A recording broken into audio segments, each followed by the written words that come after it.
Buenas tardes a todos, bienvenidos, muchísimas gracias. Quisiera agradecer a todos los participantes, en especial a los disertantes, a la excelente predisposición de la Sociedad de Reumatología.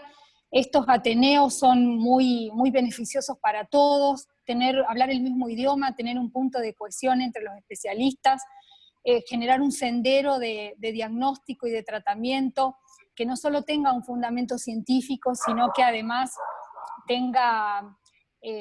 sea validado por la experticia de los que más saben, por los colegas, no puede ser más que beneficioso para nuestros pacientes.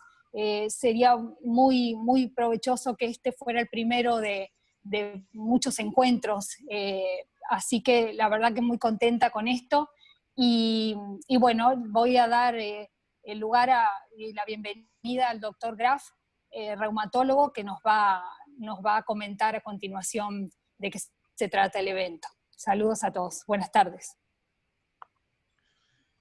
Bueno, buenas tardes a todos. Igual, muchas gracias al CEO por la invitación. Yo voy a compartir la pantalla, como es la primera reunión que hacemos con la Sociedad Argentina de Reumatología y el Consejo Entrerriano de Oftalmología. Quería contarles un poquito sobre nuestra actividad para que veamos después puntos de acuerdo para seguir avanzando con las sociedades y en esto que sea bien interdisciplinario en el tratamiento de los pacientes. Así que a ver si puedo compartir.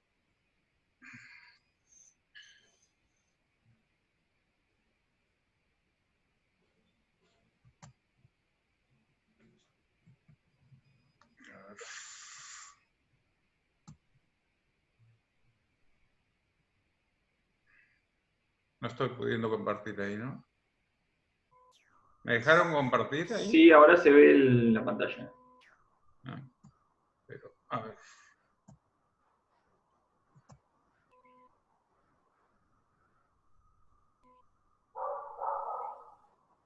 ¿Se ve? ¿Estoy compartiendo? Sí, está compartiendo. Bueno. Pero bueno, se ve esto es... ¿Se ve la Sociedad Argentina ahí? No. ¿La diapo? No. Está compartiendo otra pantalla.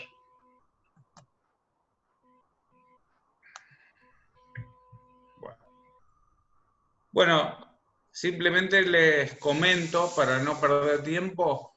Acá está, a ver. Si puedo. No he podido compartir. Ahora sí vemos. ¿Qué ves? Ahí sí está, César, Ahí está. Una presentación, okay. Exacto. Y a ver si la puedo agrandar entonces y así los... Ahí está. ¿Se ve? Sí. Ok. Bueno, la Sociedad Argentina tiene más de 80 años en el país. Fue fundada en 1937 y contamos con una carrera de especialistas, con un curso superior de especialistas de más de 70 alumnos por año, distribuido en 3 años.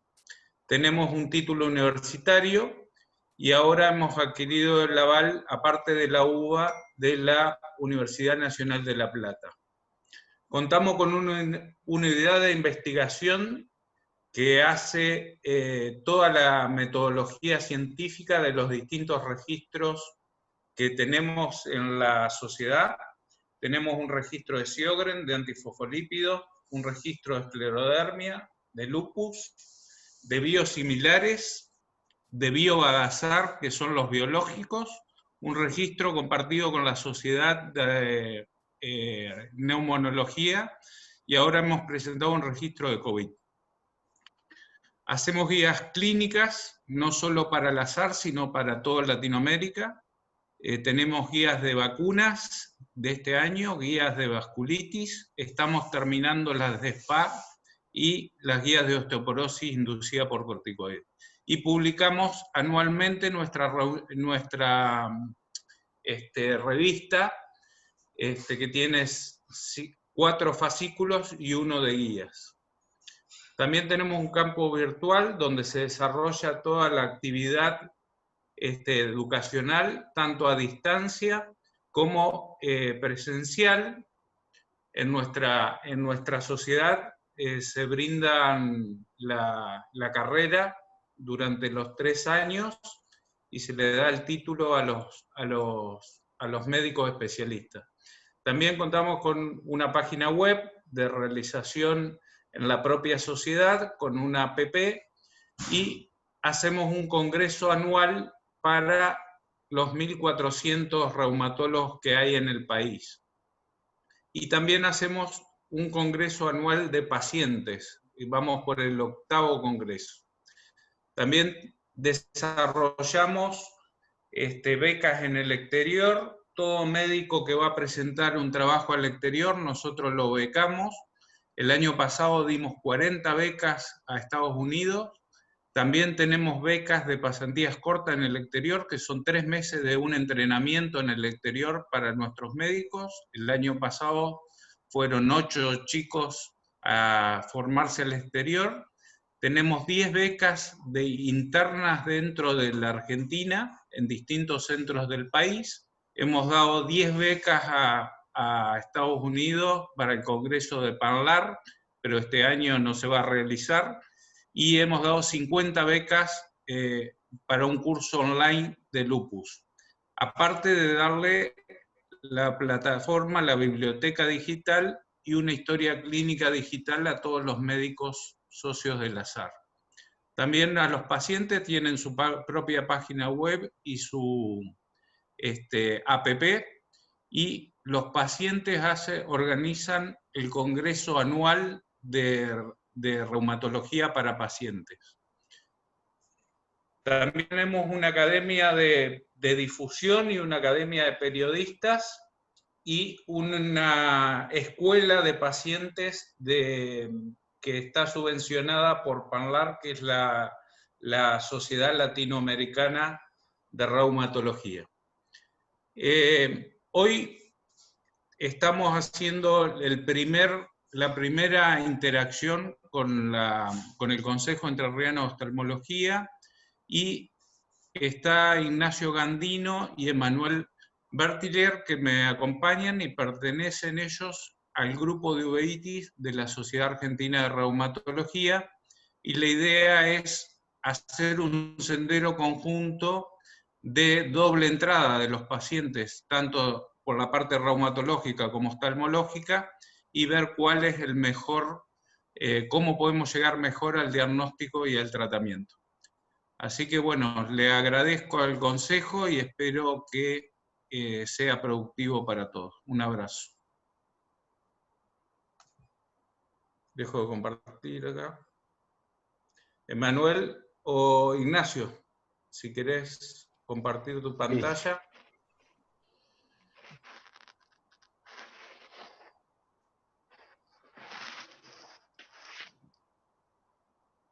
¿Podés? A ver, estoy en eso. ¿Está ahí? ¿La están viendo? ¿Están viendo mi pantalla o no? No, yo no. Porque supuestamente acá me figura que la estoy compartiendo. A ver, la vuelvo a compartir.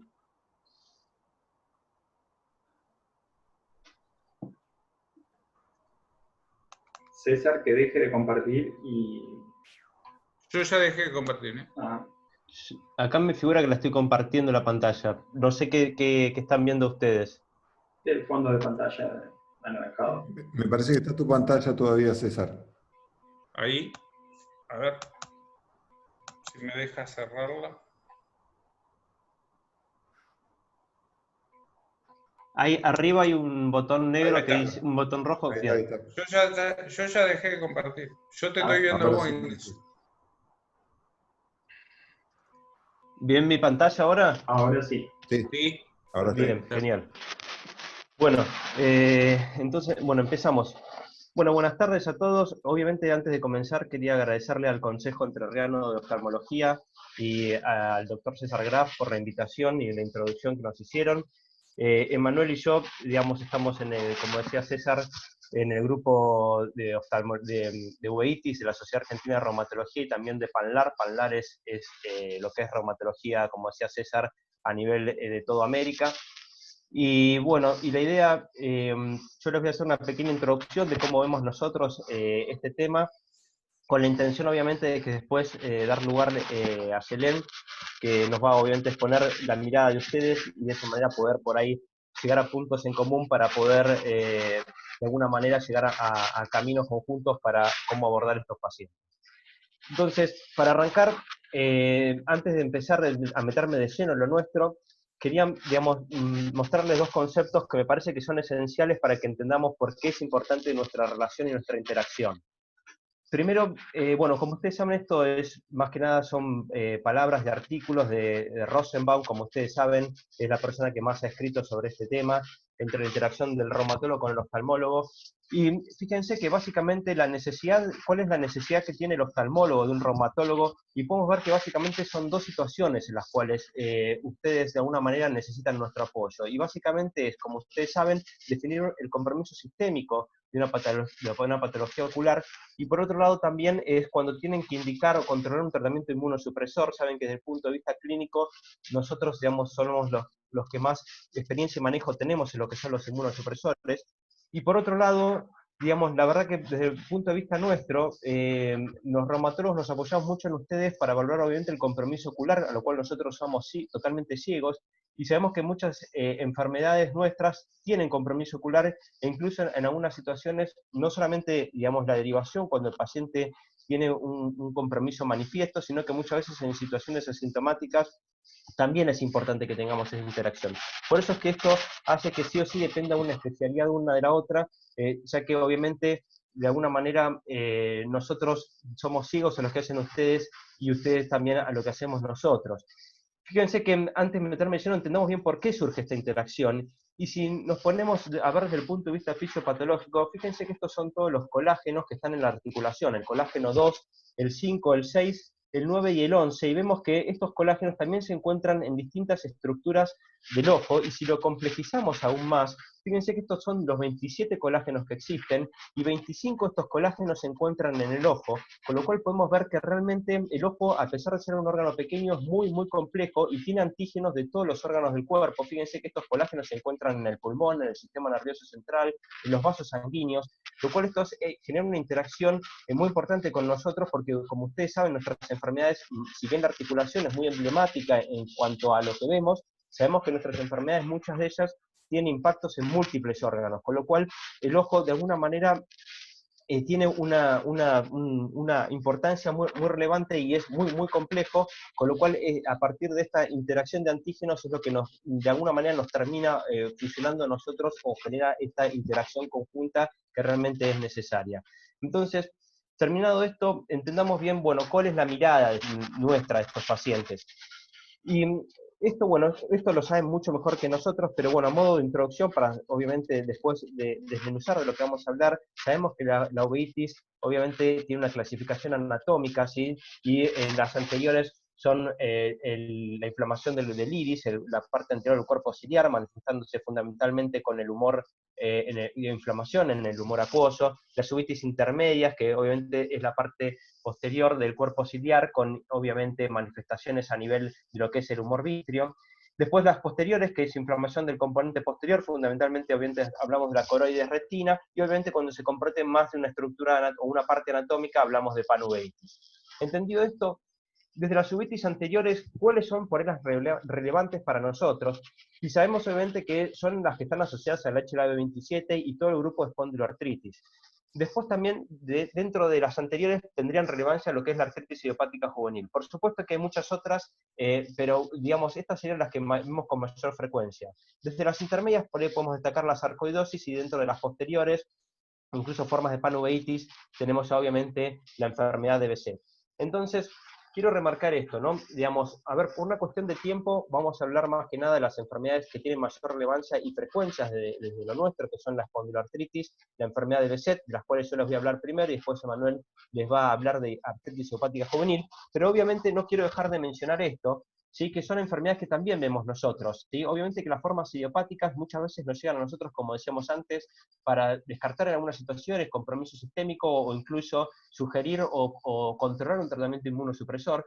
Pero por supuesto que también está el ARADA y las coroidiopatías, que son por ahí uveitis que tienen mayor compromiso ocular, aunque algunas, como sabemos, el ARADA puede ser una enfermedad con compromiso sistémico o impacto en otros órganos. Y después, por supuesto, que nosotros vemos mucha sarcoidosis, policondritis recidivante, lupus, artritis reumatoidea, vasculitis ANCA, fundamentalmente, obviamente, con compromiso ocular, la granulomatosis con polengitis, pero realmente, bueno, por una cuestión de tiempo y por preponderancia de lo que vemos y en la cual tenemos mayor interacción con los oftalmólogos, vamos obviamente a hablar de las tres primeras. Entonces me meto de lleno de cuál es nuestra mirada desde esto, las espondiloartropatías. Antes de hablar un poco de esto, les muestro un poco cómo es la anatomía de la articulación, obviamente mucho más sencilla que la del ojo. Fíjense que está constituida, como saben, por dos superficies óseas recubiertas de un cartílago subcondral. Tenemos la cápsula sinovial, que en el interior hay sinovia, ¿sí? Y después tenemos este componente acá que se llama entesis, que es donde se insertan ligamentos, tendones e incluso la misma cápsula sinovial a la al hueso. ¿Bien? Fíjense que la mayoría de nuestras enfermedades, lo que hay es sinovitis e inflamación en esta zona de acá, si hablamos de artritis reumatoidea, lupus, digamos, las clásicas enfermedades nuestras, pero particularmente lo que sucede en las espondiloartritis es que hay inflamación de este componente de acá. Si bien obviamente hay sinovitis también, es fundamental entender que las estructuras por ahí que se afectan dentro de la articulación implican también a la entesis. Entonces, ¿cuáles son las características de las espondiloartropatías? Y fíjense que son enfermedades que tienen algunas cosas que van bastante en contra de lo que sucede con el resto de las enfermedades autoinmunes. Fíjense que tienen mayor compromiso en hombres, y como saben, que generalmente son en mujeres jóvenes, acá son hombres. Hay compromiso en el esqueleto axial, ¿sí? Todas las enfermedades nuestras en general comprometen articulaciones pequeñas, medianas, periféricas, pero acá hay compromiso en el esqueleto axial. Axial me refiero a sacroiliecas y lo que es columna vertebral. Después a nivel periférico, si hay compromiso suele ser más en miembros inferiores, tienen articulaciones que soportan peso como las rodillas, los tobillos, las caderas, y obviamente hay entesitis, como hablábamos recién, hay asociación familiar, como sabemos, con el HLA-B27, y obviamente que acá hay ausencia del factor reumatoideo de vuelta, ¿no? Estas son enfermedades, o este grupo de enfermedades no tienen autoanticuerpos como sucede en nuestras enfermedades, como por ejemplo el factor reumatoideo en la artritis reumatoidea, el anti-ADN como ustedes conocen en el lupus, etc. Lo cual esto hace que estas enfermedades, digamos, tengan realmente un espectro muy distinto al que sucede con el resto de nuestras enfermedades y digamos, y de alguna manera también esto habla de que es una enfermedad donde el componente humoral no es relevante y por ahí entra más a jugar por el componente autoinflamatorio o la inmunidad celular. Entendido esto, el grupo ASAS, digamos que es el grupo que estudia internacional, que estudia las espondiloartritis, en los últimos años las ha clasificado en esta manera, donde en realidad, fíjense que son como conjuntos superpuestos, y de alguna manera, no es que por ahí uno las trata de clasificar como enfermedades, pero son en realidad espectros de manifestaciones clínicas todas debajo de lo que sucede por debajo del HLA-B27. ¿Sí? Entonces podemos ver que obviamente está la espondilitis anquilosante a la cabeza, donde podemos encontrar nuevamente la artritis psoriásica, las uveitis anteriores agudas, la artritis reactiva, las asociadas a enfermedad inflamatoria intestinal, la juvenil y también las indiferenciadas, pero fíjense cómo puede haber en realidad muchas veces superposición entre unas y otras. Entonces, ¿cuál es la prevalencia del compromiso ocular en estas enfermedades? Primero, obviamente, que está la forma de HLA asociada a HLA-27 idiopática, que no tiene nada de todo lo que hablamos de decir, pero sí tiene HLA-27 positivo. Y fíjense que eso llega en algunas series hasta el 50%, en el caso de la espondilitis anquilosante el 35%, las reactivas hasta el 60%, la psoriásica el 15%, y la enfermedad inflamatoria intestinal lo puede tener en al menos el 10% de los casos. De las formas juveniles no me voy a meter, va a hablar después Emanuel. Con respecto al HLA-27, miren, la prevalencia que realmente tiene el HLA-27 en estas enfermedades es altísimo. La diferencia por él, como vemos ahí, es en las formas periféricas de la psoriasis, donde es solo el 15%, lo cual esto habla fuertemente de la asociación de HLA-27 con componente axial. Y siendo un poco más de lo que está escrito en la literatura y de lo que tenemos incluso publicado en la Argentina, que por ahí es lo que más nos interesa, fíjense, este es un trabajo realizado en la Ciudad de Buenos Aires por el Instituto de Rehabilitación Psicofísica, donde ellos valoran el HLA-27 en su población de espondilitis anquilosante, y fíjense que el 90% de los pacientes, que en la literatura llega más o menos hasta el 95%, todos tenían HLA27 positivo. Ahora, si yo voy al otro lado y ver qué pasa en la población, si yo, digamos, a la población digo, voy a buscarles HLA27, solo el 5% de la población tiene HLA27 positivo. Ahora, de este 5%, ¿cuántos terminan haciendo espondilitis anquilosante? Bueno, es solo el 5%. O sea que realmente, digamos, el paciente que tiene espondilitis anquilosante, lo más probablemente es que tenga HLA27, pero el que es HLA27 positivo, lo más probable no es que tenga espondilitis anquilosante, ¿sí? Esto por ahí es relevante porque obviamente, como siempre, sabemos que hay que evaluarlo esto en el contexto de la clínica. Entonces, un paciente con clínica característica, probablemente, digamos, como confirmatorio, por ahí pedir una HLA27 nos ayudaría muchísimo. Y fíjense los ratios que le dio a ellos, sí, 171, o sea, altísimo. Con lo cual podemos, digamos, determinar que es importante solicitarlo. Fíjense, nosotros hoy hablamos de espondiloartritis, y este término me parece que es importante aclararlo porque clásicamente uno estudia la espondilitis anquilosante, ¿sí? Bueno, la artritis psoriásica, etc. Pero hoy hablamos de espondiloartritis, ¿sí? Determinado por el grupo ASAS, y realmente es por esto de que podemos llegar al diagnóstico más temprano en un estadio preradiológico, ¿sí? Ahora, como vamos a ver más adelante, los criterios de espondilitis anquilosante implicaban el compromiso radiológico, y hoy por hoy, con la resonancia magnética, podemos llegar en etapas más tempranas. ¿Sí? Con lo cual, fíjense lo que sucedía antes, estos son los criterios de Nueva York de espondilitis anquilosante en 1984, fíjense lo que dice acá, ¿sí? Que para hacer el diagnóstico de espondilitis anquilosante definida necesitábamos el criterio radiológico, al menos, ¿no? Más los clínicos. El criterio radiológico implicaba ya, o implica en realidad, que haya compromiso digamos, en los huesos, si los huesos ya estén dañados, y de alguna manera ya haya secuela, con lo cual, por eso es que preferimos hablar de espondiloartritis, que este término de alguna manera nos haría llegar más temprano a lo que sucede con estos pacientes. Fíjense esto es lo que pasaba con los pacientes, si antes, esto es una espondilitis anquilosante avanzada, adoptan esta posición que se conoce como posición del esquiador, esta actitud. Fíjense acá estas radiografías, esta es una radiografía de sacroiliacas, acá tenemos el sacro, acá tenemos el ilion, lo mismo de este lado. Fíjense como acá habitualmente hay un espacio, que es la articulación sacroilíaca, y acá no se ve, está totalmente fusionado, y lo mismo sucede a nivel de la columna vertebral. Acá es, digamos, es columna lumbar, donde podemos ver que las vértebras comienzan a generar estas proliferaciones óseas, donde con el tiempo tienden a fusionarse, y estos se denominan sindesmofitos, y generan esto que es muy bien conocido, probablemente por ustedes también, que se conoce como caña de bambú. Entonces, la idea hoy por hoy, esto es, obviamente, llegar tarde. Si entonces surgen estos criterios de espondiloartritis que se definieron en el 2009, y podemos entrar de dos maneras. Una es que el paciente nos consulte porque tiene dolor lumbar, y otra cosa es que venga por alguna manifestación periférica, ya sea una artritis o una entesitis, por ejemplo, o una dactilitis. ¿Qué es lo importante de la lumbalgia? La lumbalgia tiene que ser crónica. Nosotros hablamos de lumbalgia crónica cuando supera los 3 meses, es decir, las 12 semanas, ¿sí? Y obviamente son lumbalgias inflamatorias. Las lumbalgias inflamatorias en general las vemos antes de los 45 años, y tienen la característica de que son lumbalgias que ceden con la actividad y empeoran en el reposo. ¿Sí? O sea que por ahí interrogar un poco también la característica de la lumbalgia es importante. Y fíjense que cuando tenemos esta situación, lo que hacemos es o pedirle imágenes, ya sea por radiografía o resonancia, como vemos ahí, o pedir HLA27. La realidad es que pedimos las dos cosas en la práctica, pero si tenemos algo positivo, fíjense que si tengo imagen, ya sea resonancia, que es fundamentalmente lo que más me interesa para llegar temprano, tengo que tener al menos un hallazgo de lo que figura acá en el recuadro verde, y si el HLA27 es positivo, tengo que tener al menos 2 de estos hallazgos. No los quiero marear con esto, pero simplemente esos son los hallazgos que aparecen en nuestras enfermedades en la seronegativa, ¿sí? Pero esto es para que entiendan un poco cómo es que nosotros abordamos, y por ahí cuáles son los parámetros que usamos para poder arribar al diagnóstico de estos pacientes. Lo mismo si viene por lo periférico, como dijimos artritis o entesitis o dactilitis, tiene que haber al menos una de estas situaciones, o 2 de estas, sin de vuelta, no quiero marearlos, no me importa mucho lo que dice la diapositiva, simplemente es para que entiendan cómo los encaramos. Pero fíjense que si el paciente tiene uveitis, como dice ahí, ya que el paciente venga con artritis, o entesitis, o dactilitis, con la asociación de uveitis, obviamente entramos en los criterios de una espondiloartritis. Estos obviamente son hallazgos de los que solemos ver. Acá tenemos una entesitis del tendón de Aquiles, acá podemos ver una dactilitis, acá podemos ver una inflamación de la interfalange proximal. Tenemos la valenitis circinada, muy característica de la artritis reactiva, lo mismo la queratodermia plenorragia que se ve en esta misma enfermedad.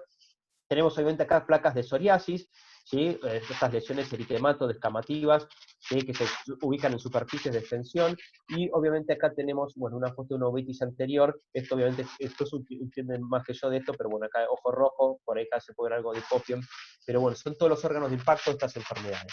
Entonces, cuando nosotros vemos un paciente con espondilitis anquilosante, digamos, ¿cuál es la prevalencia que nosotros podemos ver uveitis? Y de vuelta, este trabajo también está hecho en la Argentina, es similar a lo que se ve en la literatura, y más o menos alrededor del 25% de los pacientes con espondilitis suelen tener uveitis anterior, y fíjense que en esta serie el 10% de los pacientes tuvieron uveitis anterior como su primera manifestación clínica. Ahora, si me paro al revés desde el punto de vista de ustedes, desde los pacientes que consultan por uveitis anterior, ¿cuántos tienen espondiloartritis? Y fíjense que en este trabajo, sí que, digamos, es más o menos de vuelta, lo mismo que se ve muy parecido a lo que muestra el resto de la literatura. Este trabajo, la verdad, me gusta mucho, está muy bien hecho. Acá les dio más o menos el 23%. Si hay otras series, como por ejemplo el estudio Sentinel, donde por ahí llegan a incluso a porcentajes mucho más altos, que hablan del 50%.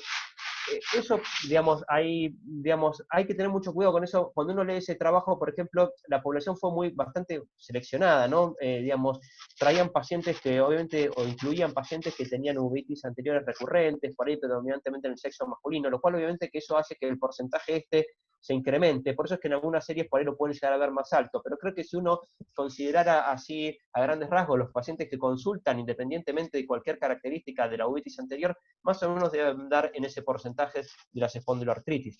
Fíjense, este trabajo lo hicimos en el Hospital Fernández. Yo trabajo en el Hospital Italiano de Buenos Aires y en el Hospital Fernández. En el Hospital Fernández nosotros tenemos de alguna manera un consultorio donde hacemos de especialidades de apoyo el reumatólogo y el oftalmólogo, perdón, el reumatólogo y el infectólogo al oftalmólogo. Y fíjense en este trabajo que, digamos, presentamos el año pasado en el Congreso Argentino de Reumatología. Tuvimos 128 pacientes que consultaron por uveitis anterior, ¿sí? Obviamente esto en un transcurso de 10 años, y tenemos, bueno, porcentajes similares también a la literatura. Fíjense que casi el 70% de los pacientes consultaban por formas idiopáticas, y después le siguió las espondiloartritis con un 17%. Tal vez este porcentaje entiendo que es un poquito más bajo que lo que sucede en el resto de las series. Tal vez esto sea, obviamente, porque, bueno, es un consultorio de oftalmología, y por ahí, sobre todo por ahí en los últimos años, digamos, sobre todo en esta forma conjunta que tenemos de manejo, lo buscamos mucho más, pero por ahí 5 años antes, por ahí, si bien los oftalmólogos obviamente que lo buscaban, por ahí lo hacían con, obviamente, por ahí una menor intensidad. Pero bueno, los porcentajes más o menos son similares. En esta misma serie, lo que tratamos de hacer fue identificar aquellas variables, si el paciente consultaba por uveitis anterior, tratar de identificar cuáles eran aquellas situaciones o variables que el oftalmólogo debería tener en cuenta para identificar a aquellos pacientes que tenían o podían tener una espondiloartritis. Y fíjense que nos dio algo que es esperable, ¿no? Que el paciente consulte y ya tenga compromiso extraocular al diagnóstico de la uveitis anterior o la presencia del HLA-B27. O sea, cosas totalmente esperables, pero bueno, lo pudimos certificar. Y de alguna manera también llama la atención de este trabajo que algunas cosas muy particulares que son características, por ende, de las espondiloartritis y el paciente consultado por uveitis anterior realmente no tuvieron asociación para que el oftalmólogo piense en espondiloartritis, como son, por ejemplo, el sexo masculino o la recurrencia. Obviamente que la recurrencia es una uveitis anterior recurrente, tendríamos que pensar ni hablar en nuestras enfermedades, sí, por supuesto, pero fíjense que, de alguna manera, si uno las mete en el paquete de las uveitis anteriores, sobre todo las formas idiopáticas, no es algo que realmente sea una diferencia relevante en cuanto a lo que se presenta entre un grupo de pacientes y el otro. Fíjense, este es un algoritmo muy conocido por todos ustedes, que es el algoritmo DUET, ¿sí? Hecho en Irlanda. Tiene una sensibilidad y especificidad muy alta. Esto obviamente que lo que trata de hacer es identificar a aquellos pacientes que consultan por uveitis anterior, los que pueden tener una espondiloartritis. Y esto, digamos, para mi gusto, tiene alguna limitación desde el punto de vista de lo que pueden hacer ustedes, que es, fíjense, acá si el paciente tiene el diagnóstico de espondiloartritis, de hablar que, bueno, ahí no cabe duda si lo van a mandar al reumatólogo, pero si no lo tiene, ustedes acá, esto sugiere que deberían interrogar sobre lo que hablábamos recién, la lumbalgia crónica en menores de 45 años, y por ahí ni hablar si pueden interrogar de características inflamatorias, como decíamos recién, sería ideal. Ahora, si no lo tienen, bueno, está bien, van a pensar en otras cosas, pero acá es más exquisito y dice, bueno, que si lo tienen, que chequeen el HLA-B27. Y hablar que si es positivo, bueno, no quedará la duda y nos lo van a mandar. Pero fíjense lo que pone acá cuando dice que es negativo. Dice que si es negativo, dice que en la consulta oftalmológica se debería evaluar, incluso habla de physical examination, o sea, habla de que ustedes lo debían revisar y evaluar realmente si hay compromiso de psoriasis.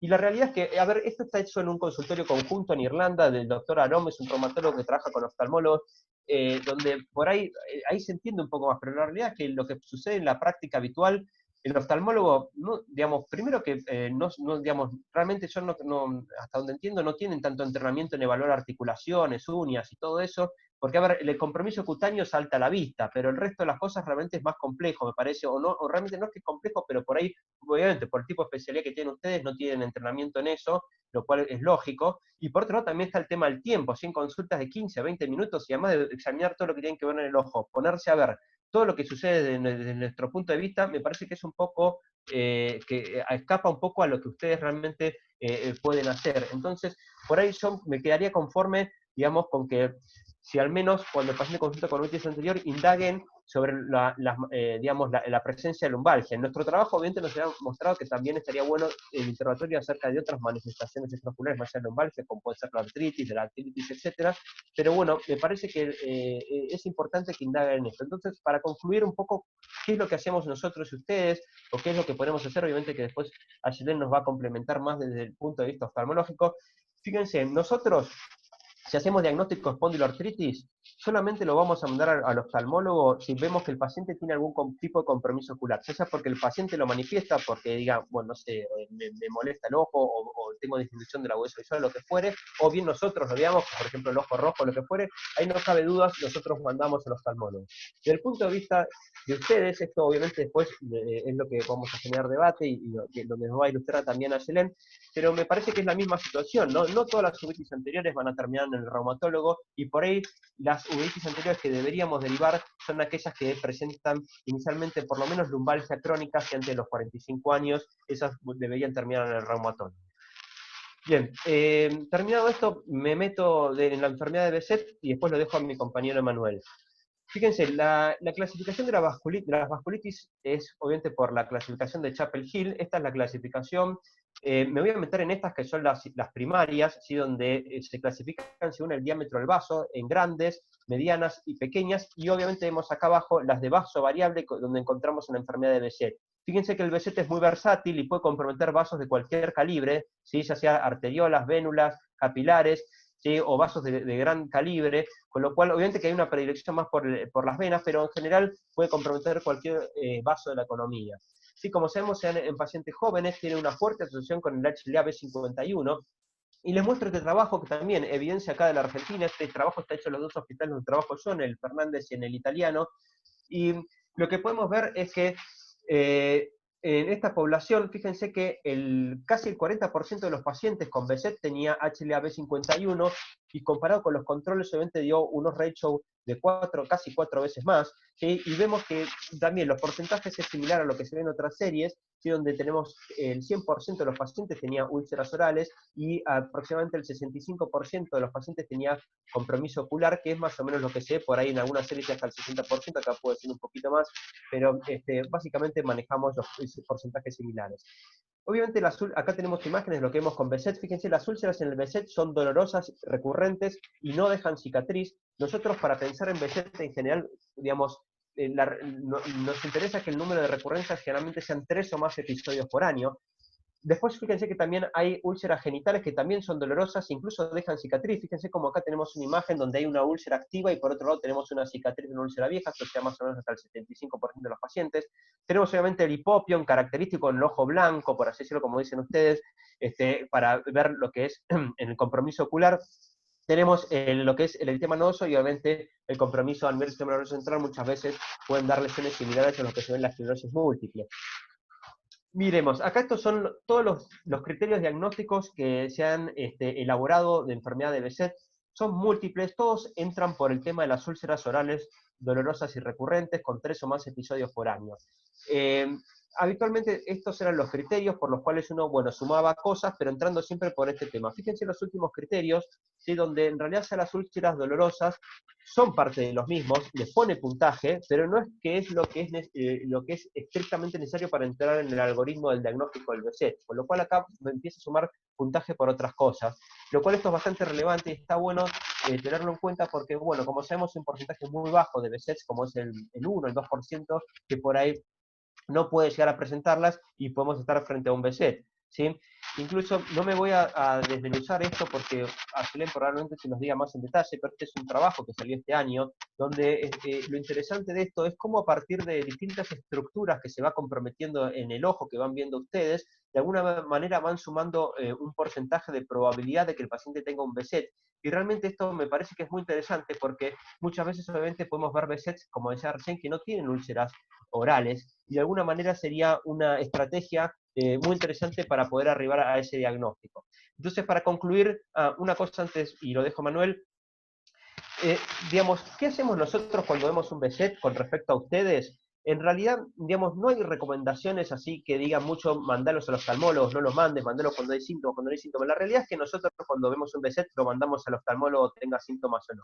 Si uno va a buscar un poco qué hay de fuerza de evidencia de esto que estamos diciendo, en realidad es que no hay mucho, y digamos, por ahí este trabajo es uno de los más relevantes con respecto a eso.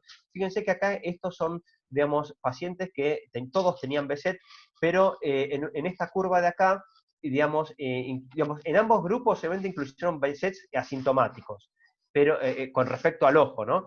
Y en la primera línea de acá lo que podemos ver eran BSETs que, digamos, perdón, en esta de acá, en la que cae más rápido la curva, vemos que estos pacientes tenían en el ojo, en el humor vítreo, células inflamatorias, y este otro grupo no. Y lo que podemos ver acá es que a medida que van transcurriendo el tiempo, acá obviamente el trabajo lleva hasta 60 meses, cómo el grupo que tiene células inflamatorias en el humor vítreo, a pesar de estar asintomáticos, cómo empiezan a hacer flares esos pacientes a lo largo del tiempo, a diferencia de lo que ocurre con los que no tienen células, que prácticamente, obviamente, el porcentaje es mucho menor. Fíjense cómo se separan las curvas.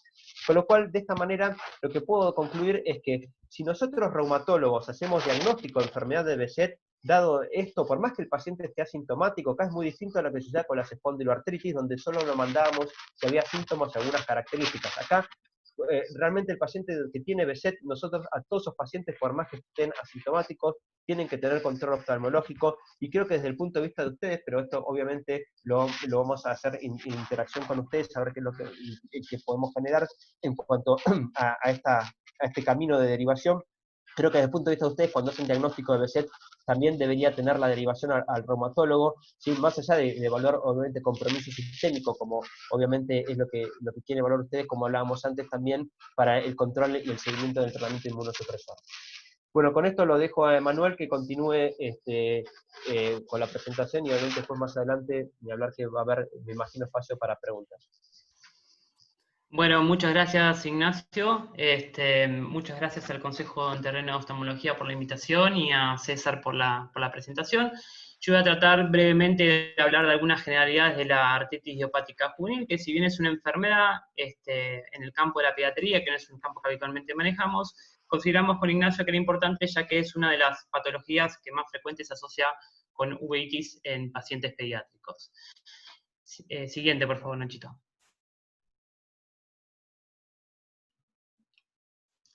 La uveitis en niños representa alrededor de un 5-10% de todas las uveitis del universo de pacientes de esta enfermedad, con una incidencia en niños que va alrededor del 4.4 por cada 100.000 y una prevalencia de 28 cada 100.000 individuos.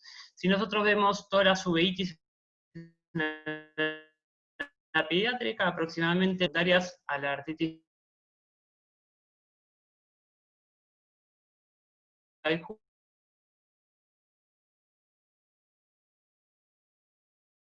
y de los pacientes que tienen artritis idiopática juvenil, que se presenta de una forma anterior, crónica, recurrente, bilateral, insidiosa, y lo más importante, que habitualmente cursa de forma asintomática, lo que le confiere a los niños un peor pronóstico, alrededor del 30% van a desarrollar alguna morbilidad, y potencialmente una progresión hacia una ceguera. Según los datos estadísticos que hay, aproximadamente el 10% de estos pacientes pueden evolucionar a este grado de discapacidad. Entonces, el siguiente, Nacho. Entonces, un poco para definir qué es la artritis idiopática juvenil, a modo global tenemos que entender que el síntoma cardinal en este grupo heterogéneo de enfermedades no es una enfermedad en sí, en donde el síntoma principal, el síntoma cardinal, va a estar dado por la artritis en pacientes menores de 16 años, una artritis que va a ser una artritis crónica, es definida por una presentación de durante más de 6 semanas, en donde según las otras características se van a poder clasificar en distintos subsets que van a estar dentro, o subgrupos de pacientes que van a estar incorporados dentro del concepto de artritis idiopática juvenil. Nosotros, en estos pacientes con proceso inflamatorio articular crónico, vamos a evaluar una serie de elementos, siguiente, Nacho, que van a ser algunos clínicos y algunos de laboratorio, como es el compromiso sistémico, el compromiso en TESAL, el compromiso en piel por psoriasis, el número de articulaciones y los laboratorios, sobre todo la presencia o no de los anticuerpos antinucleares y el factor reumatoideo, y según la presentación de estos elementos junto con la artritis, vamos a poder clasificarlos en 6 grupos. Siguiente, Nacho. 6 grupos de categorías que van a significar dentro del concepto de artritis idiopática juvenil. Es decir, la artritis sistémica, las oligoartritis, ya sea de forma persistente o extinguida, las poliartritis con factor reumatoideo negativo, la poliartritis con factor reumatoideo positivo, las artritis psoriática u otras artritis relacionadas con compromiso en TESAL.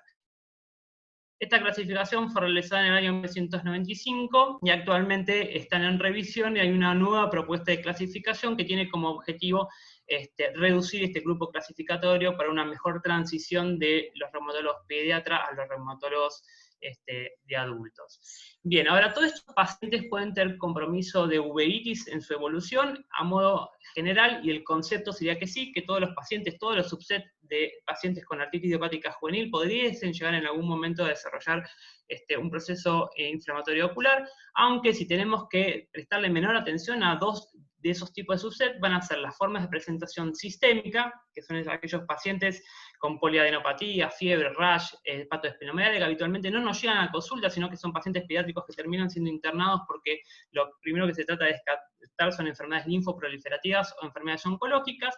Habitualmente no son los que van a desarrollar compromiso del ojo, así como tampoco son los que van a desarrollar los que tengan presentación poliarticular, definida por una presentación de artritis de más de 5 articulaciones, ya sea con el factor reumatoideo positivo o negativo. Estos habitualmente evolucionan en una forma de artritis persistente, con erosiones y anquilosis, pero habitualmente no hacen compromiso del ojo.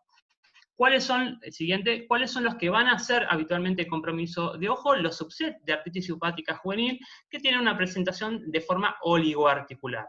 Ya sea la oligoarticular pura, en donde son pacientes que habitualmente se presentan con una monoartritis que pueden terminar desarrollando durante su proceso una uveitis crónica, o las formas oligoarticulares que después pueden evolucionar a una forma extendida, es decir, son pacientes que empiezan con oligo o monoartritis y después en el proceso, en su evolución, hacen poliartritis, y a veces es importante recabar esta información porque pueden ser clasificados de una manera incorrecta, son pacientes que también pueden hacer compromiso crónico del ojo. También otros subsets que pueden tener compromiso en su evolución son los que tienen relación con la artritis y psoriasis, o sea, la artritis psoriásica en este contexto de AIJ, y los pacientes que tienen compromiso en TESAL. A modo global, entonces, los pacientes con presentación oligoarticular son los que mayor atención tendríamos que atender a estos pacientes, porque muy probablemente puedan desarrollar compromiso del ojo durante su proceso de la enfermedad. Ahora, ¿todos estos pacientes tienen el mismo riesgo de desarrollar compromiso del ojo? Bueno, esta respuesta un poco se responde con el siguiente estudio que les voy a mostrar, en donde vieron si había algunos factores que se relacionaban con mayor probabilidad de desarrollar uveitis. Este es un estudio retrospectivo, alrededor de 1000 pacientes, en donde eran 2 pacientes con compromiso inflamatorio ocular, eran uveitis anteriores, y cuando fueron a ver qué elementos se asociaba con mayor riesgo de desarrollar la enfermedad, vieron que aquellos que tenían los anticuerpos antinucleares positivos y los del sexo femenino eran pacientes que habitualmente podían desarrollar con mayor probabilidad un compromiso inflamatorio. Cuando ellos vieron si la presentación de la uveitis era durante o previa a la enfermedad, a la artritis idiopática juvenil, vieron que habitualmente el 75% presentaban la uveitis durante el proceso de la enfermedad, o sea, eran pacientes que ya habían estado diagnosticados, que es el dibujo de abajo con las barras, y vieron que la uveitis la presentaban en los 2 primeros años. Esto es importante saber porque habitualmente la uveitis va a seguir al proceso inflamatorio articular, y vamos a ser los reumatólogos que terminemos en la mayoría de los casos derivando a los oftalmólogos, y solamente en un 20 o 25% la uveitis se va a presentar como primera manifestación y van a ser los oftalmólogos que debieran derivarlos a nosotros los reumatólogos. En este otro estudio también buscaron otros factores que se asociaban con compromiso, con mayor riesgo de desarrollar una uveitis anterior, y vieron que aparte del anticuerpo antinuclear y el sexo femenino, la edad de presentación, o sea, mientras más jóvenes eran los niños en el debut de su presentación, más riesgo tenían de desarrollar uveitis, y también las formas oligoarticulares, que era un poco lo que nosotros habíamos contado al principio de la presentación. Y bien, ¿qué sucede en Argentina? Bueno, este es un estudio del doctor... Acá. Es un estudio del doctor Couto, que vio aproximadamente los mismos factores de riesgo para desarrollar uveitis en los pacientes con artritis hepática juvenil. Ellos encontraron que la media de presentación del compromiso oftalmológico era alrededor de los 7 años, eran cuando hacían la uveitis anterior. El 60% de las uveitis que ellos analizaron, que fueron en total sobre 35 pacientes y 61 ojos, eran secundarios a artritis idiopática juvenil, y tanto la presentación en mujeres como en edad temprana asociaban un mayor riesgo de desarrollar la enfermedad. Ellos en su serie de casos tuvieron un 30% de complicaciones y un 30% de pacientes terminaron en cirugías. Y si ven abajo, este es un dato importante, porque este es un poco lo que va a determinar cómo vamos a seguir estos pacientes. Ellos vieron que la probabilidad de remisión, o sea, que la remisión en los pacientes durante un año del diagnóstico de enfermedad era solo del 2%. A los 10 años vieron que solo remitían un 23% de los pacientes, y a los 15 años, es decir, pacientes que tenían 15 años de evolución de la enfermedad, solo llegaban a remitir 54%, es decir, un 46% de pacientes seguían activos de su enfermedad, y estos muy probablemente son los pacientes que nosotros vamos a terminar recibiendo en las edades adultas. Siguiente.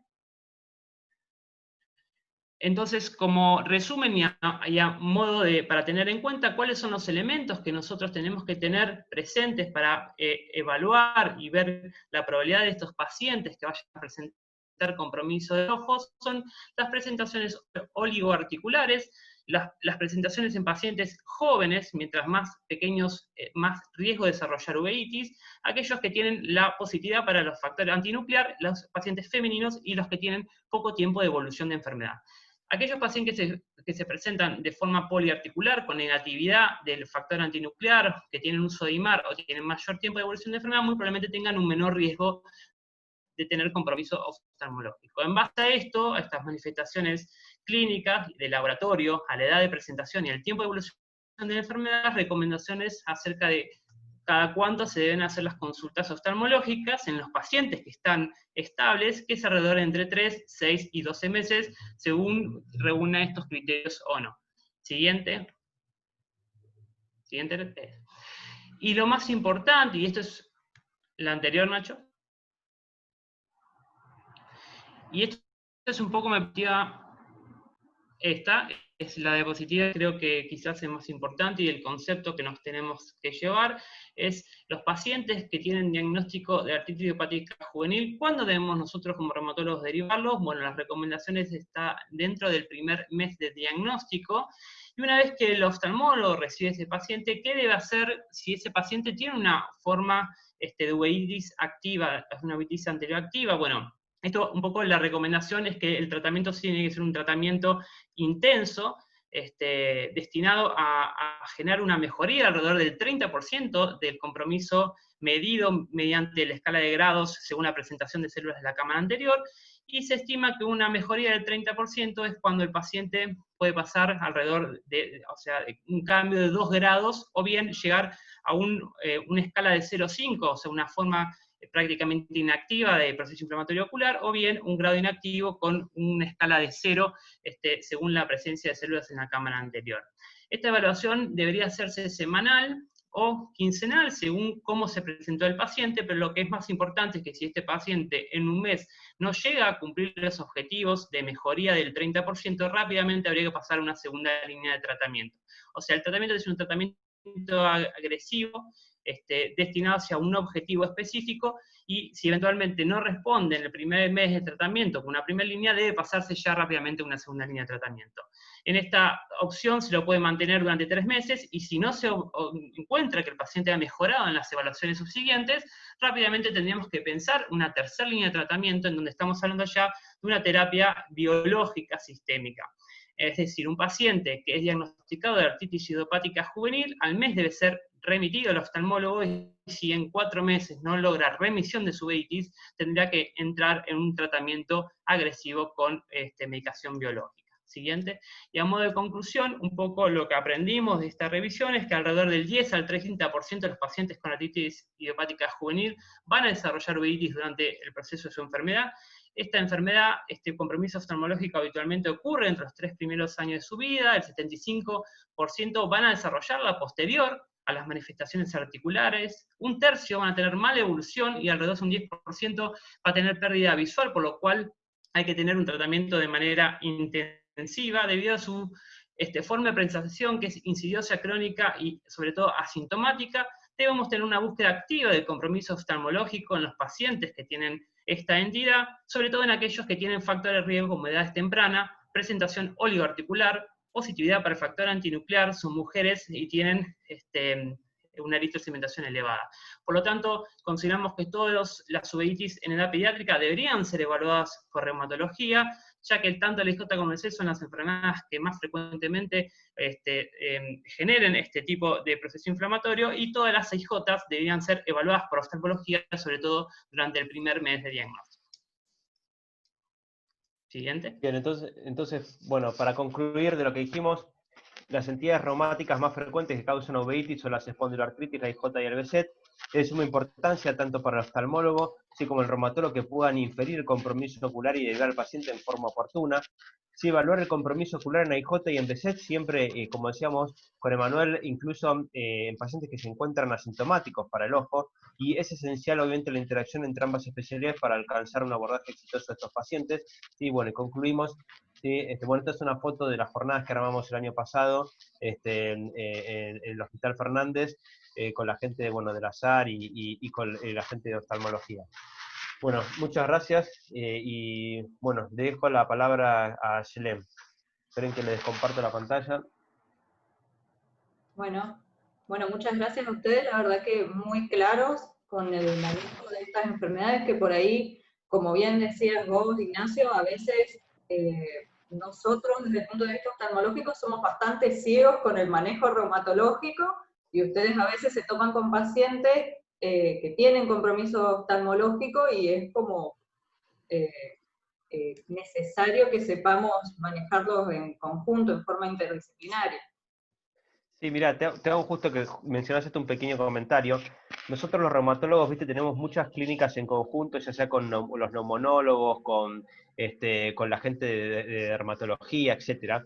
Y acá con la oftalmología pasa algo muy particular que no sucede con las otras especialidades. Por las otras especialidades son consultorios conjuntos, pero de alguna manera las especialidades tienen base clínica las dos. Entonces, por ejemplo, el consultorio conjunto con neumonología, de alguna manera uno entiende un poco, si le cae una espirometría puede llegar a entenderla, y puede incluso revisarlo al paciente desde lo que hace el neumonólogo, y viceversa con el neumonólogo, ¿no?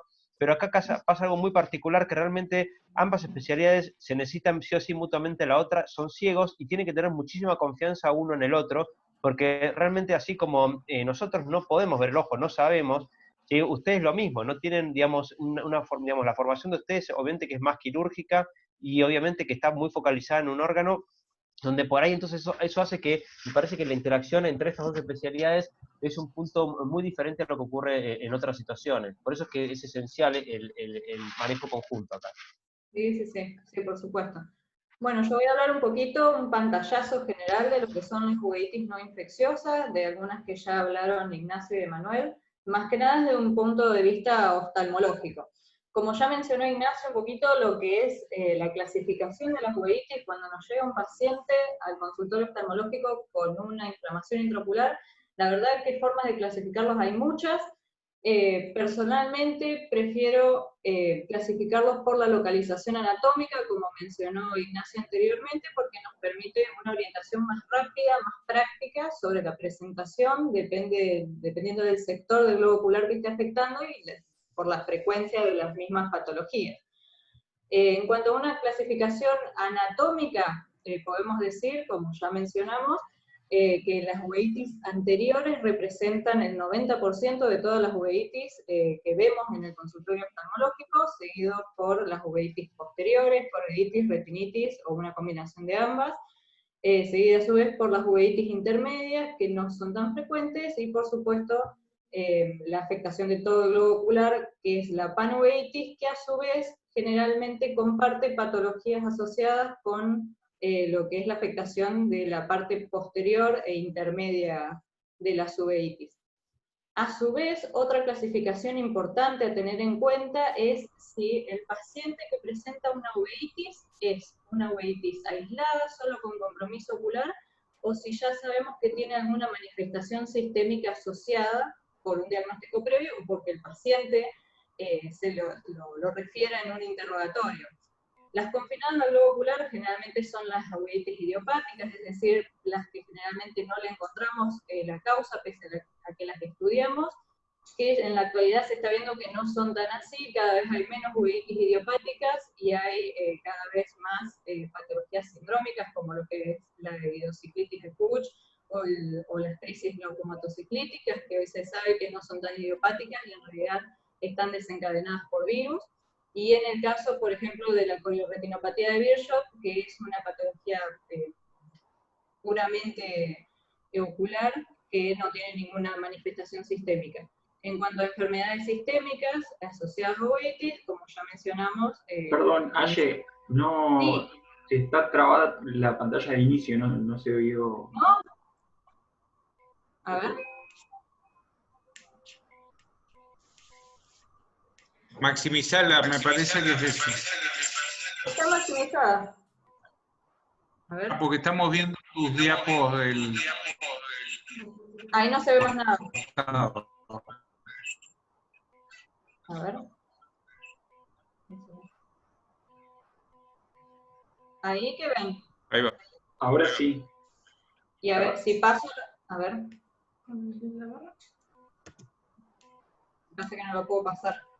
Ahí, ¿se ve? Ahora sí. Está Bueno. perfecto. Bien. Bueno, hablábamos de lo que era la localización anatómica, que las anteriores representan el mayor porcentaje. Estábamos en lo que son los síndromes confinados al globo ocular, uveitis con presentación puramente ocular, sin manifestaciones sistémicas, y lo que son las que sí tienen manifestaciones sistémicas o algún diagnóstico previo, como las seronegativas asociadas al HLA-B27 y la artritis idiopática juvenil, principalmente en las anteriores, la esclerosis múltiple, la sarcoidosis en las intermedias, y bueno, por supuesto la sarcoidosis y la enfermedad de Behçet en las posteriores.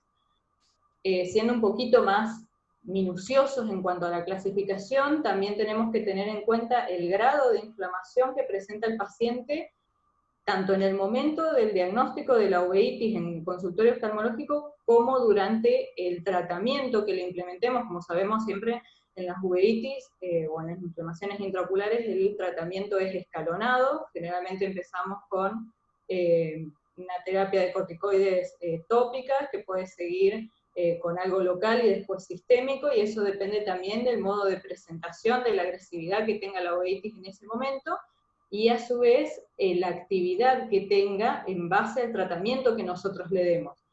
Porque no es lo mismo que una uveitis mejore con un tratamiento tópico a que empeore y requiera corticoides sistémicos o ya requiera algún inmunomodulador.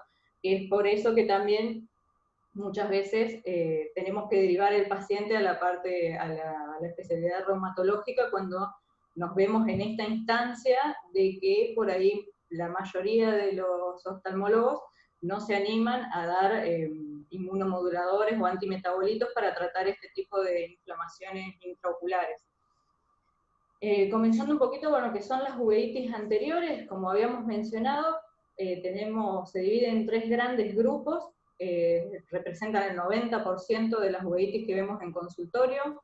casi la mitad de estas uveitis van a ser idiopáticas, es decir, que por más de que les busquemos una causa, no se la encontramos, pese a que en la actualidad, como les había mencionado, cada vez hay menos uveitis idiopáticas, y a medida que van surgiendo estudios de laboratorio o estudios diagnósticos o algoritmos, encontramos que sí tenían causa y que son subdiagnosticadas o diagnosticadas de manera tardía.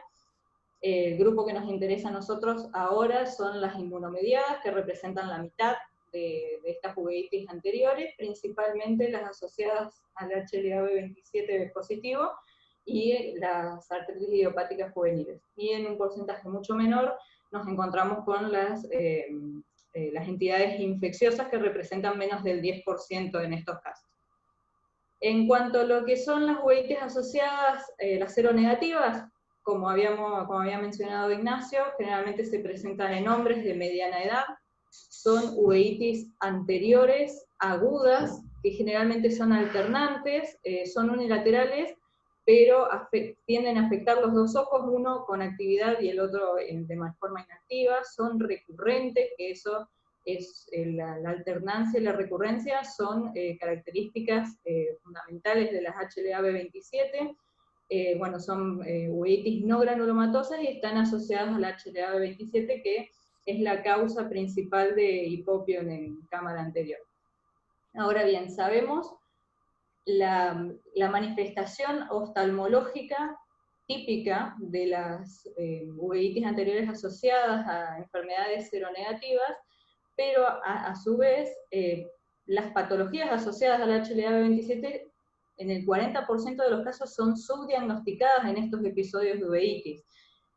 Generalmente en los 10 primeros años en los que se presenta la enfermedad reumatológica es cuando más daño o más limitación funcional genera, y el tiempo de promedio de diagnóstico entre lo que nosotros vemos el primer episodio de uveitis y se diagnostica una espondiloartropatía son de 6 años.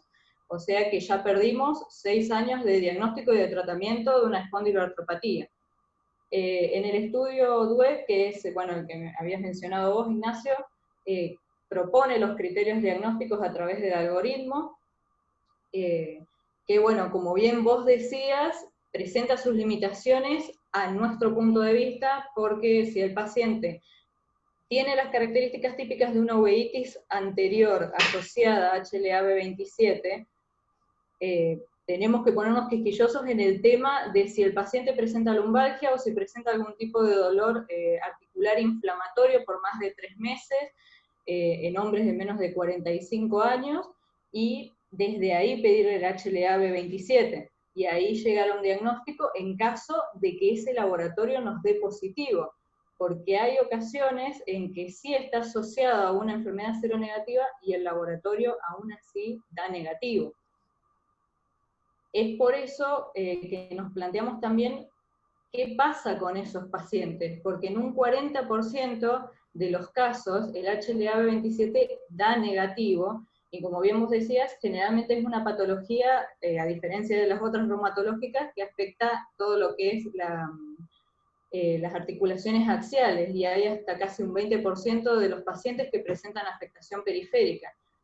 Sin irnos más lejos, en este estudio observacional y prospectivo, casi 80% de los pacientes menores de 45 años que presentaban una uveitis anterior aguda tenían dolores articulares crónicos, pero cuando se les indagaba un poquito más, los pacientes no le prestaban atención a este dolor porque el 60% tenían buenas respuestas a AINES, ibuprofeno, diclofenac. Entonces, o no lo mencionaban o lo dejaban al pasar, es decir, que ahí está gran parte del porcentaje que es subdiagnosticado y que por ahí, desde la parte de vista, desde el punto de vista oftalmológico, se lo subdiagnostica porque no se le presta mucha atención a este tema de los dolores que frenan con los AINES y cuando el HLA-B27 nos da negativo, ¿no? Pasando un poquito a lo que es la artritis idiopática juvenil, que ya la mencionó Emanuel, representa del 11 al 30% de los casos de uveitis en pacientes ya diagnosticados con artritis idiopática. Depende del tipo, obviamente, de artritis idiopática, nos va a dar la edad de presentación, generalmente es entre los 2 y 4 años, pero puede ser hasta los 15 años, es una uveitis anterior bilateral, no granulomatosa y es crónica insidiosa, es decir, es una de esas uveitis que nosotros le llamamos uveitis blancas, porque generalmente el paciente no presenta síntomas, y es difícil de diagnosticar en forma aislada. Y como ya habíamos mencionado, es la manifestación extraocular más frecuente que tiene la artritis idiopática juvenil. También, como ya habíamos mencionado, la podemos dividir en dos grandes grupos, dependiendo de la cantidad de articulaciones que estén afectadas. En oligoarticular, que representa el 50% de los casos, que afecta más al sexo femenino, y que está relacionada más que nada a este tipo de presentación de uveitis crónicas e insidiosas, de esas uveitis blancas, y que está más asociado a lo que es los anticuerpos antinucleares positivos, y una forma menos frecuente, que son las poliarticulares, más frecuentes en varones, que pueden ser factor reumatoideo positivo o negativo, que son uveitis agudas, más sintomáticas y un poco más destructivas que las que vemos en las partes crónicas. Aún así, como en otras patologías reumatológicas, la uveitis precede a la uveitis es precedente a la enfermedad reumatológica en menos del 10% de los casos, es decir, generalmente a nosotros nos llega el paciente reumatológico derivado desde el punto de vista de ustedes hacia nosotros y no de nosotros hacia ustedes. Por eso a veces el diagnóstico se vuelve un poquito más difícil. Hemos tenido casos de pacientes con artritis idiopática que nos han dado ANA negativo y factor reumatoideo negativo, y aún así cumplían los criterios para la artritis idiopática juvenil. Después, para recordar nomás que las uveitis intermedias, como ya habíamos mencionado, las uveitis intermedias posteriores y las panoveitis comparten en la mayoría de los casos patologías asociadas. El 70% de las idiopáticas, de las intermedias, generalmente son de etiología idiopática, pero desde el punto de vista inflamatorio, la sarcoidosis y la esclerosis múltiple son las que más vemos asociadas a este tipo de uveitis. Así también la uveitis posterior es lo mismo, las inflamatorias, las principales que vemos asociadas a la afectación del segmento posterior son la sarcoidosis, la enfermedad de Behçet y la coriorretinopatía de Behçet. ¿Qué sucede con las uveitis posteriores? Que hay que tener mucho cuidado con la parte infecciosa, con las etiologías infecciosas, porque muchas veces cuando nos encontramos con vitreitis o algún foco en retina periférica o en polo posterior, hay que descartar primariamente una patología infecciosa y después, recién, algo que sea muy característica, la parte inflamatoria. Bueno, podemos decir a grandes rasgos que la sarcoidosis generalmente es una patología que afecta, es una patología sistémica, que afecta al sexo femenino preponderantemente entre los 20 y los 60 años, pero también se puede dar en chicos chiquitos, en menores de 5 años, predominan lo que son las manifestaciones oftalmológicas, cutáneas y las artropatías, y generalmente se presenta como una panuveitis granulomatosa bilateral, es decir, puede afectar cualquier porción del globo ocular en forma bilateral, pero principalmente lo va a hacer en lo que es uveitis en la porción intermedia y posterior, aparte de la panuveitis. Bueno, en el 2019, el año pasado, se revisaron de nuevo los criterios diagnósticos para lo que es la sarcoidosis ocular. No ofrece demasiados contratiempos, digamos. Hay que excluir otras causas de uveitis granulomatosas que puedan afectar el polo posterior. Y por supuesto hay criterios oculares y criterios sistémicos. Dentro de los criterios oculares, como ya habíamos dicho, generalmente se presenta como una panuveitis, o sea que puede afectar cualquier porción del globo ocular. Puede generar lo que ya conocemos como los nódulos de Coepe y de Busaca en lo que es el iris, los precipitados retroqueráticos en grasa de carnero. Generalmente se caracteriza más por lo que son las lesiones coriorretinales múltiples en retina periférica, que pueden ser activas o crónicas, y la presencia, por supuesto, de los nódulos, principalmente nódulos solitarios en coroides o en el nervio óptico. Eso es en cuanto a lo que es las manifestaciones oculares. En cuanto a la parte sistémica, generalmente, una vez que sospechamos la patología por los hallazgos oculares, podemos solicitar lo que es una tomografía o una resonancia de tórax para encontrar la presencia de lo que son las linfadenopatías biliares bilaterales, que son un criterio diagnóstico, la presencia de, bueno, de la PPD o del test de tuberculina negativo, y la presencia elevada en suero de lo que es el anticuerpo ELACE. Esto a modo de pantallazo, más allá de los criterios diagnósticos, que como decíamos, la sarcoidosis en sí no tiene un estudio patognomónico de laboratorio que no sea la biopsia confirmatoria de la patología, pero podemos tener una sarcoidosis ocular presuntiva o probable, asociado, por ejemplo, a lo que son 2 o más criterios oftalmológicos, pero se dejaron de lado, por ejemplo, otros marcadores que se creían como criterios diagnósticos antes de esta nueva revisión, como lo que era el calcio elevado en suero, o el porcentaje de CD4, CD8 en vitrio, que también eran considerados antes como criterios diagnósticos y ahora ya fueron excluidos nuevamente. En cuanto a lo que es la enzima convertidora de angiotensina, que es en sí el único laboratorio que podemos hacer y que es específico para la sarcoidosis, es positivo en la mayoría de los casos, en el 75% de los pacientes que presentan artritis, en el 25% de los que presentan manifestaciones o afectación cardíaca, y en un rango bastante variable, entre el 40 y el 83% de los pacientes que presentan una uveitis como única manifestación de la enfermedad. En este estudio, que tiene más de 1000 pacientes, que es observacional, se evaluó la especificidad y el valor predictivo negativo que tenía la enzima convertidora de angiotensina, y bueno, además de llegar a la conclusión de que afecta más que nada la porción intermedia y la mayoría del globo ocular, dieron como resultado que tiene un valor predictivo negativo mayor al 98%, es decir, un resultado negativo de esta enzima nos descarta directamente la enfermedad, así que lo podemos pedir ante la sospecha diagnóstica. Pasando un poquito a lo que es la enfermedad de Behçet, generalmente se presenta en un 50-70% con manifestaciones oculares. Generalmente las manifestaciones oculares del Behçet aparecen 2 años después del diagnóstico de la enfermedad sistémica, y como sabemos tiene criterios mayores y menores. Dentro de los mayores están los que ya había mencionado Ignacio, lo que son las aftas orales, las lesiones cutáneas y las úlceras genitales.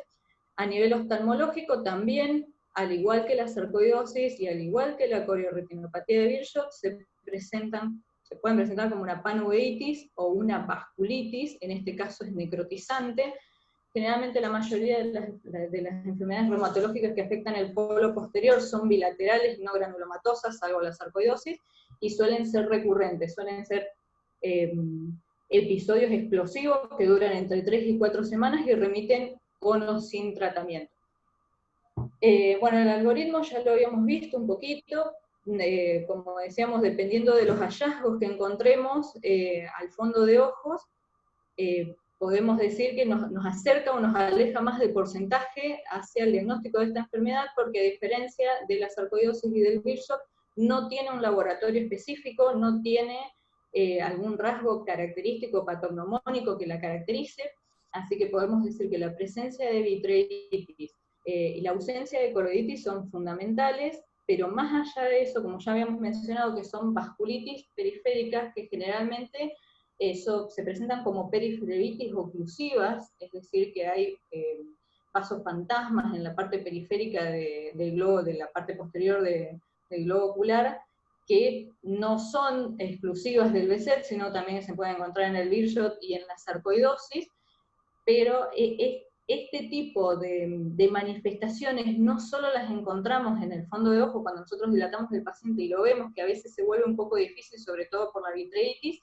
sino que el estudio fundamental para detectar este tipo de patologías es la RFG, que es un estudio por contraste que nos permite ver la difusión del contraste, es decir, por todo lo que es los vasos sanguíneos de la retina, y la verdad que es fundamental para nosotros desde el punto de vista oftalmológico, no solo para el Behçet, sino para la corioretinopatía de Virchow, que también se presenta como una vasculitis, al igual que el Behçet. también es una retinocoroiditis bilateral, es una enfermedad un poquito menos frecuente, aparece entre el 0,5 y el 1,5% de la población, generalmente afecta a mujeres caucásicas de 50 años, y está fuertemente asociado al HLA-A29, a diferencia del BSET que no tiene un marcador.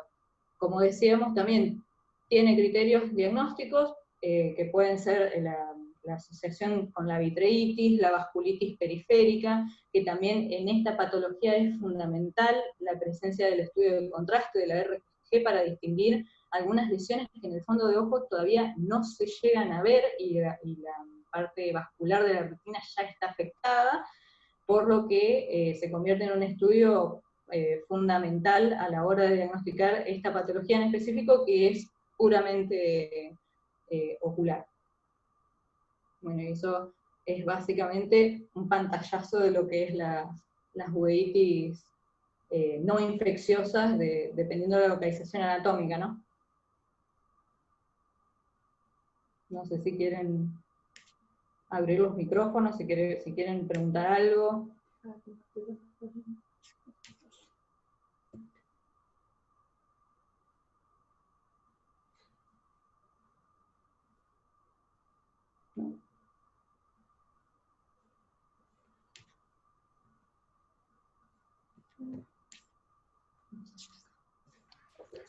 Hay una pregunta, Nacho, que no sé si querés contestar, que la hicieron acerca de cuál es el valor antes de la resonancia o el HLA, el uso de la ecografía entésica. Dale, sí, justo la estaba leyendo. Como dice, ¿qué valor antes de resonancia o HLA le das a la ecografía entésica dada una diferencia de costo? Bien,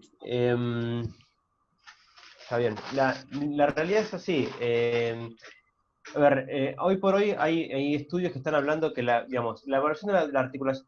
A ver, la espondilitis anquilosante es una enfermedad que compromete axial, ¿sí? De abajo hacia arriba. En general no compromete por parches la columna vertebral como pueden ser otras enfermedades como la psoriasis o la artritis reactiva, sino que, al igual que la enfermedad inflamatoria intestinal, la espondilitis anquilosante primero compromete sacroiliacas, después va a columna vertebral, después va a columna dorsal y muy raramente obviamente termina con el compromiso cervical.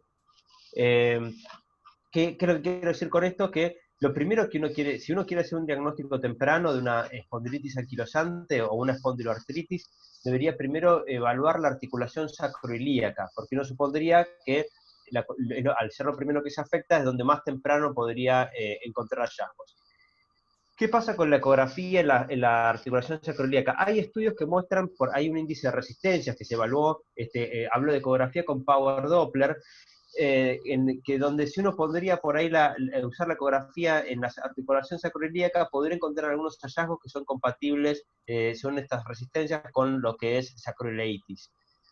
Pero la realidad es que si bien es verdad que es más barato, eso no cabe duda, y por ahí también está más disponible, el único tema que presenta eso son dos desventajas, le veo yo. Una, primero, es que es operador dependiente. Uno tiene que tener realmente un reumatólogo o alguien por imágenes realmente entrenado en esto. Hay muy poca gente en el país que está entrenada para ver sacroilíacas. Creo que serán 2 reumatólogos que hay en el país para evaluar esto, o 3, que a lo sumo, si no me equivoco.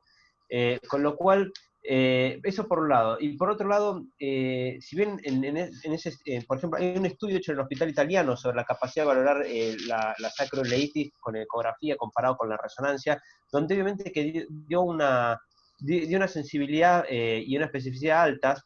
Lo que pasa es que, repito, igualmente el gold standard comparado fue la resonancia. Entonces, yo creo que con respecto a esa pregunta, obviamente que por una cuestión de costos, por ahí estaría muy bien, pero creo que todavía nos falta mucho por recorrer en cuanto a entrenamiento de tener gente entrenada para valorar eso, y realmente hoy por hoy con la resonancia podemos solucionarlo. Obviamente que más allá de los costos también está la facilidad. La resonancia también implica más tiempo, con lo cual, bueno, lo hace más engorroso, pero por ahí en el futuro, si tenemos gente entrenada con el uso del ecógrafo en esa técnica, podría llegar a ser, si quieren, una patita para agregar al algoritmo antes de pasar a la resonancia. Pero hoy por hoy es lo que disponemos. No sé si eso contesta la pregunta.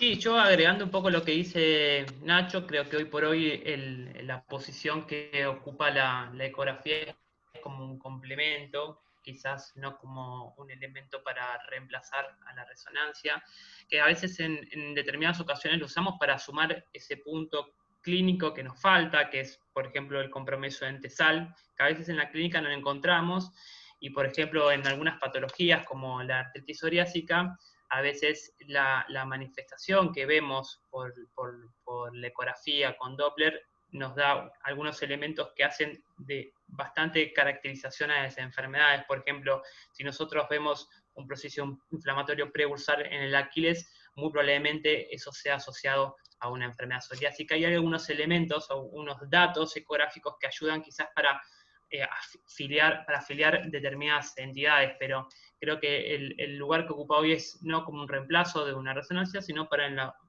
complementar quizás en la búsqueda o para hacer un diagnóstico en pacientes que, por ejemplo, tienen compromiso por resonancia y no tenemos ningún otro dato más, o son HLA-B27 negativos, que es infrecuente, pero puede suceder, y cuando mandamos a hacer la ecografía encontramos que, por ejemplo, tiene una entesitis del Aquiles. Entonces es un componente más que nos ayuda para el diagnóstico.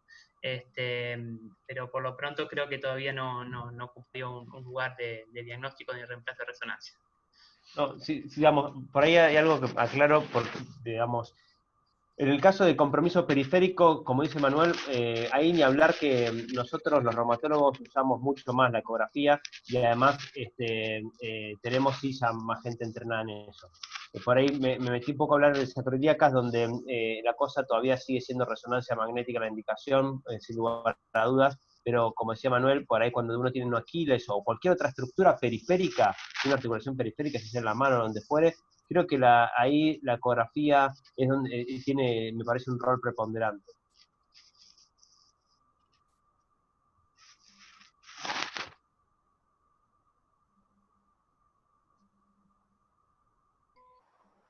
No se escucha.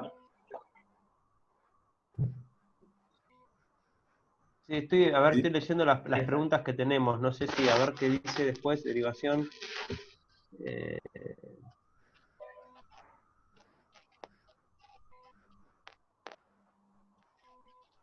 En aclaraciones. No aclarada. Está bien, está bien, son aclaraciones de César, está bien. Bueno, nada, le quería dar las gracias, súper claro los tres, buenísimo. Y una cosa que decía César y que dijo María al inicio, es que, y que decías vos, Ignacio, son especialidades tan distintas que a veces ustedes comparten la clínica con otras especialidades, o le es más familiar compartirla con neumonólogos o con gastroenterólogos o algo. Pero para nosotros, como oftalmólogos, también estamos bastante alejados de esa parte y todo esto nos resulta infrecuente, lo mismo que algunos procedimientos diagnósticos y algunos tratamientos no son infrecuentes y nos generan cierto temor. O sea, un oftalmólogo que dé inmunomoduladores o una terapia inmunosupresora, si bien existen, es bastante infrecuente. No estamos acostumbrados a esto, ni a manejar los seguimientos, ni las eventuales complicaciones que puedan dar estos tratamientos. Por eso que la propuesta, desde el Consejo Entrerriano de Oftalmología, es como de volver a insertarnos dentro del área médica, digamos, porque es como que estamos aparte, es como que somos médicos, pero no tan médicos. Entonces esto de volver a hacerlo y de volver a integrarnos con algunas especialidades nos ha dado muy buenos resultados, porque podemos volver a valorar al paciente desde un punto de vista más integral y poder llegar a un diagnóstico más rápido y a un tratamiento más oportuno. Por eso les quiero agradecer mucho, porque para nosotros es muy importante este intercambio y el hecho de mantener esta relación o de mantener un grupo, a veces por WhatsApp, donde podamos interconsultarnos, eso a nosotros digamos que nos quita estrés y nos da agilidad para el manejo de los pacientes. Nos queda pendiente, si están de acuerdo, para una próxima charla, en cuanto a los tratamientos, cómo abordar los tratamientos de algunas de estas patologías que compartimos. Sí, por supuesto, sí. Agrego una cosa a lo que decís, Mauricio. Mira, bueno, esto ustedes lo deben conocer muy bien, por ahí en el ámbito de la reumatología no está muy difundido, pero es el tema de los consultorios conjuntos. En Europa, Estados Unidos, Bueno, y también en Canadá está mucho más difundido el tema del consultorio conjunto entre oftalmólogos y reumatólogos. La verdad es que en Latinoamérica, si hablamos desde México para abajo, no quiero hablar de otros continentes, pero bueno, en Latinoamérica nosotros con Emanuel estamos en PALLAR, que es esto que yo les decía, que son todas las sociedades de reumatología de América, desde Canadá hasta la Argentina, que están conglomeradas en algo más grande que es PALLAR, así como ustedes me imagino que deben tener sus consejos panamericanos, etc. Y la realidad es que cuando yo hablo con esta gente, desde México para abajo no hay nada hecho, hay todo por desarrollar, y me parece que es fundamental por este tema que estás diciendo, ¿no? A ver, yo veo a mis colegas que tienen muchos estos consultorios conjuntos, yo incluso también estoy en consultorio conjunto con otras especialidades, como por ejemplo con un cardiólogo en hipertensión pulmonar, lo que fuere, pero realmente de alguna manera el idioma que uno habla es similar. Acá creo que la necesidad del consultorio conjunto es esencial, me parece que es algo que lo que tenemos que trabajar en Latinoamérica, y además hay algunos trabajos hechos, yo no sé si ustedes leyeron alguna vez yo se los he compartido a Manuel, hay trabajos que muestran que realmente al realizar el consultorio conjunto no solamente optimiza a los pacientes en cuanto al diagnóstico del tratamiento, sino que obviamente reduce costos. Con lo cual me parece que es algo en lo que deberíamos trabajar. Acá en la Argentina, por ejemplo, los consultorios conjuntos que yo conozco de oftalmo-reumato son, bueno, hay uno en el Hospital de Clínicas, y bueno, y tenemos uno en el Hospital Fernández, y en realidad el Hospital Fernández es un poco informal, porque algún día de la semana sí, otro día de la semana no, pero en general tratamos de estar por lo menos en la misma habitación. Pero me parece que esto debería trabajarse en esto, por estas cosas que estás diciendo, y además lo que pasa desde nuestro ángulo, por ahí una artritis reumatoidea, una de estas enfermedades a lo sumo te da tiempo para tratarlas, y si aparece una erosión mínima en una articulación no lo va a generar una discapacidad, a menos que pasen años. Pero acá el problema de ustedes es que el tratamiento urge, porque en muchas situaciones obviamente ni hablar que si la presentación clínica de ustedes se encuentra en la mácula o en lugares que son más sensibles, acá no hay mucho tiempo para actuar, y me parece que la presencia de un soporte, de una especialidad de soporte como la nuestra, o como hablábamos antes, por ahí también un infectólogo en algunas situaciones, creo que es muy importante, ¿no? Para no tener retrasos, digo, ¿no? Totalmente, absolutamente. Sabes que con otras especialidades nos ha dado un excelente resultado este intercambio, porque por ejemplo para el manejo conjunto de neuritis ópticas, el hecho de haber estrechado y de intercambiar con neurólogos nos ha hecho sumamente eficientes en el tratamiento de pacientes con neuritis óptica, donde el típico paciente que te llega es el último paciente del viernes a la tarde o el último paciente del sábado al mediodía, que te llega con una neuritis óptica bilateral y te dice hace 3 días que no veo.